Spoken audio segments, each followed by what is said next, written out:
Albatta bu mashaqqatli, murakkab, shu bilan birgalikda sharafli ishni amalga oshirdik birgalikda deb o'ylayman. Buning uchun alohida sizlarga yana bir bor minnatdorchilik bildiraman. Hammalarimizga haj muborak bo'lsin. Qilgan hajlarimiz hajji mabrur bo'lsin. Sa'ylarimiz mashkur bo'lsin. Gunohlarimiz mag'fur bo'lsin azizlar.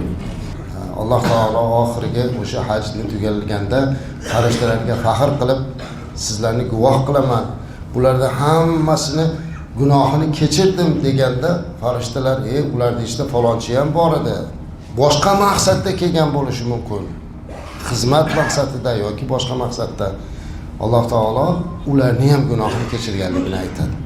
Ya'ni biz xizmatda turganlar hech ham qalbingizda bir o'kinch paydo bo'lmaslik kerak, chunki xizmatning o'zi katta ibodat bo'ldi.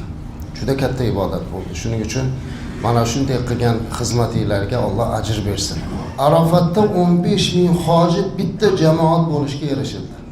Allohga shukr, 15 ming odam hammamiz bir paytda bitta imomga iqtido qilib namoz o'qishlikka erishdik.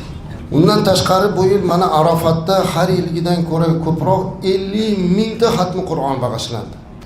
Ziyoratchilar soni ham bu yil eng yuqori ko'rsatkich bo'ldi. Jami 15251 nafar hamyurtimiz keldi. Shundan 100 nafari prezident hojilari bo'ldi. Bu yangilik bo'ldi.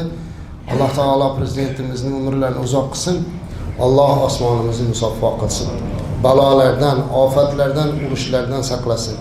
Hamma hojilarimizni buni buyog'iga eson omon tinch vatanga olib borishlikni nasib qilsin. Allohumma solli ala sayyidina Muhammadin va ala alihi va ashabihi ajma'in bi rahmatika ya arhamar rohimin. Allohu akbar.